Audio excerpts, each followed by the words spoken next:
Hi welcome back to my channel AJ cinema time. வணக்கம். இன்றைக்கி mask மூவியோட story line தான் நம்ம சேனலில் பார்க்க போகிறோம். இந்த படத்தில் ஹீரோவோட பேர் வேலு. இவர் ஒரு டிடெக்டிவ் ஏஜென்சி வச்சு நடத்திட்டு வருவார். அதில் ஒரு 7-8 பேர் வேலை செய்வாங்க.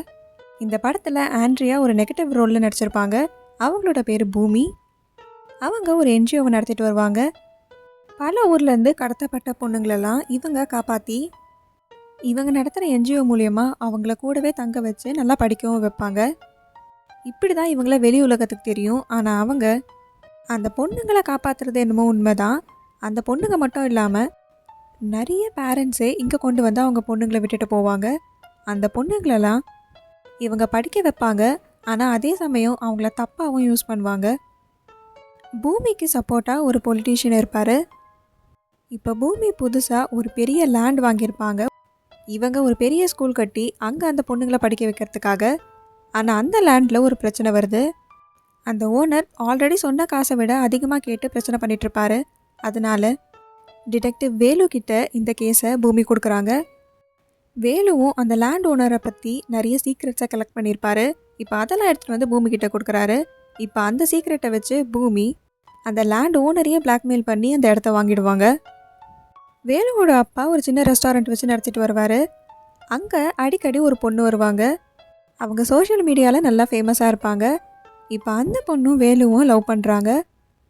அப்போ தான் 2 பேருக்கும் ஒரு உண்மை தெரிய வருது.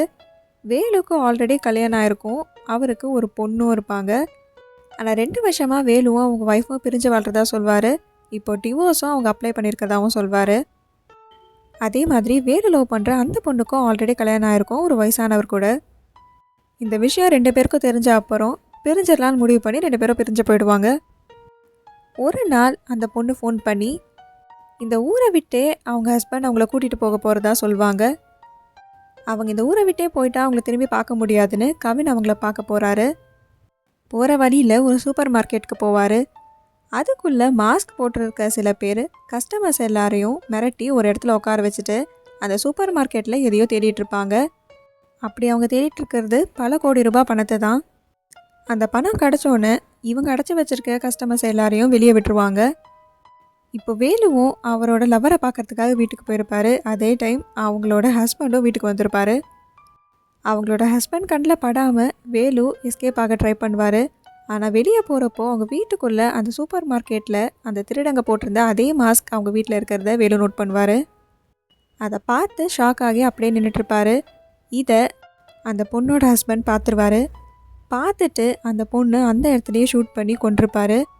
வேலுவையும் ஷூட் பண்ண துரத்திட்டு வருவார். ஆனால் கால் வலிக்கு கீழே விழுந்து பெஞ்சில் தலாடிப்பட்டு அவர் அங்கேயே இறந்துருவார். அந்த சூப்பர் மார்க்கெட்டில் இவர் திருடின பணம் அவங்க வீட்டில் தான் இருக்கும். அதை வேலு எடுத்துகிட்டு அங்கேருந்து கிளம்பி போய்ட்றாரு. இப்போ அந்த திருடு நடந்த சூப்பர் மார்க்கெட் பூமியோடது. அவங்க சூப்பர் மார்க்கெட்டில் வச்சுருந்த பணத்தை யார் திருடினாங்கன்னு கண்டுபிடிக்கிறதுக்காக வேலுவையே இந்த கேஸ் ஹேண்டில் பண்ண சொல்லி பூமி கால் பண்ணி கூப்பிடுறாங்க. அந்த சூப்பர் மார்க்கெட்டில் இருந்த பணம் ஒரு பொலிட்டீஷியனோடது. அந்த பொலிட்டீஷியனுக்கும் பூமிக்கும் என்ன சம்மந்தம்?